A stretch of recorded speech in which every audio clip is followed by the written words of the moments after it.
มาสายวันนี้8:10สวัสดีกันไป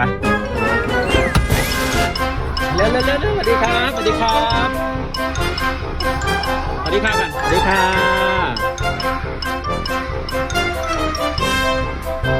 มาสายวันนี้ผมมาเดินตลาดใหญ่หาของกินของวันนี้ฝนตกพายุเข้าปักเขาแต่ยังต้องกินครับผมฝนตกไงดีเนี่ยล่มดินี่นะครับผมบรรยากาศวันนี้วันอังคารพายุเข้าตกตลาดครับผม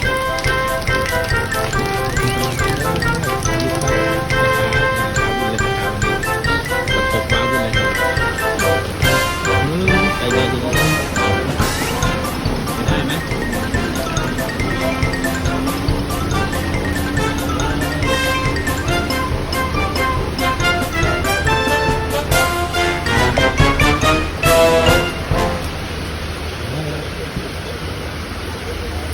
สลับกัน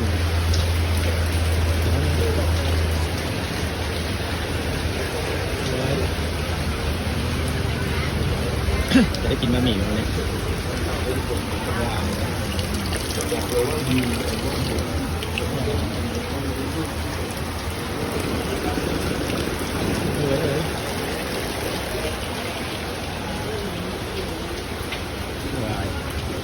ฝนตกวันนี้ฝนไม่เยอะได้อยู่ได้กินอยู่วันนี้ไม่ต้องมารอหน้าผัดไม่เป็นน้ำซุปเลย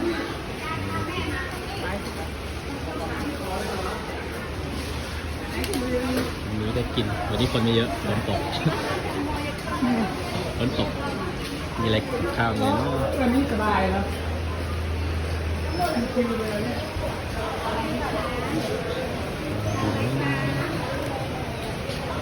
มีขี้เหล็กมีฟักเขียวมีเทโพมีแกงส้มปลาต้มปลาเส้นต้มปลาถุงหนึ่งต้มปลาหนึ่ง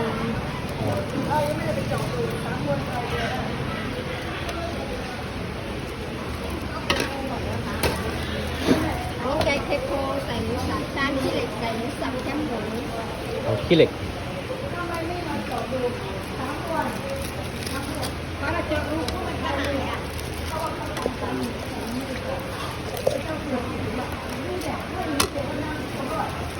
เท่าไหร่ครับ2 อย่าง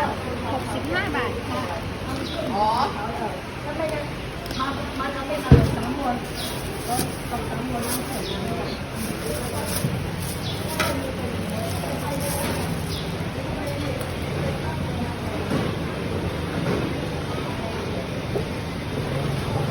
ินอะไรดีจ้าดูก่อนจ้า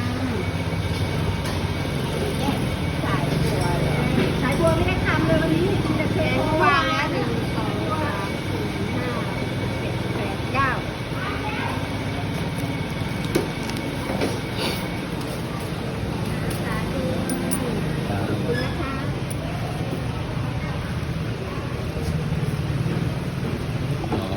รอบะหมี่ไปกับข้าวเดือนบะหมี่ไม่สั่งบะหมี่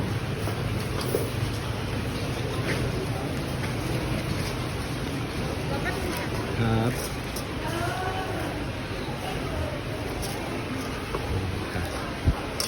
วันนี้ฝนตกไม่ค่อยมีคนออกมาไม่ได้กัน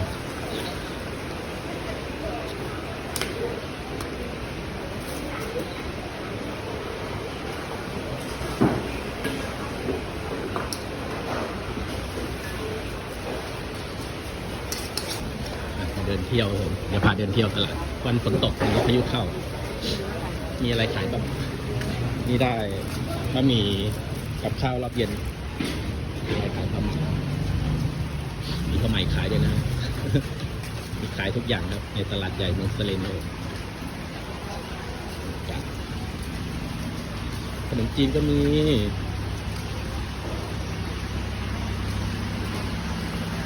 ฝนตกดูเรียวฝนตกจะไปยังไงทีนี้ฝนตกแล้วติดเลยนะไว้ดูดิฝนตกแล้วติด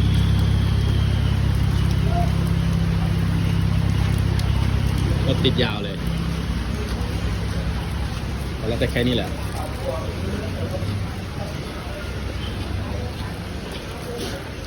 โอ้ยฝั่งนี้ก็จะเป็น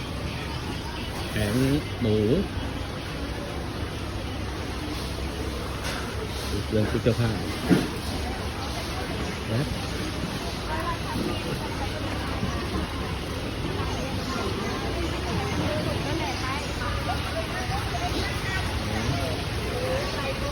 ขายแผนกเสื้อผ้า สีเขียวก็สวยนี่ ไปเดินฝั่งโน้นไปดูปลาไปไม่ได้แช่วายไปทางนี้ไปไม่ได้เลยครับผมฝนตกเดินยากเดินยากเลย ได้แล้วสองคู่รองเท้ากับสี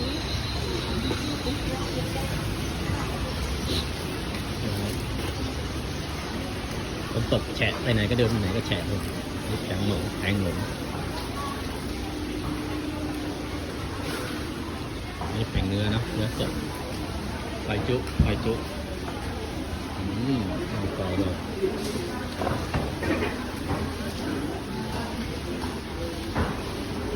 แข็งหนูมีหมูยอด้วยครับหมูยอมีน้ำมันหมูอันนี้แข็งหมูเนาะแข็งหมูหมูสด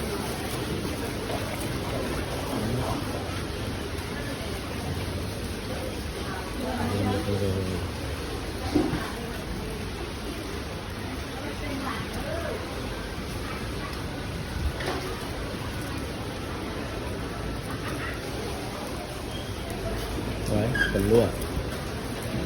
ตลาดรั่ว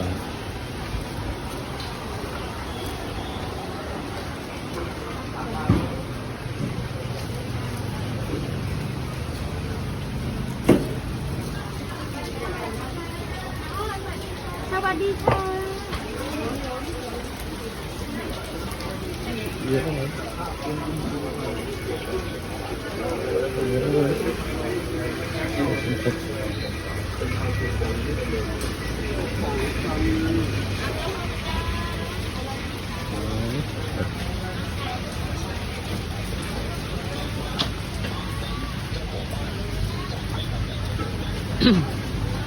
บรรยากาศวันฝนตกครับผมพายุเข้ารถติดครับผมติดทั้งเมืองเลยวันนี้8-9 โมงยังติดอยู่เลยติดมันก็ทำให้ช้าเนาะคนก็ปรับตัวไม่ได้ฝนตก ทำยายหมดเลยลูกยายไปจับไม่ได้จ้า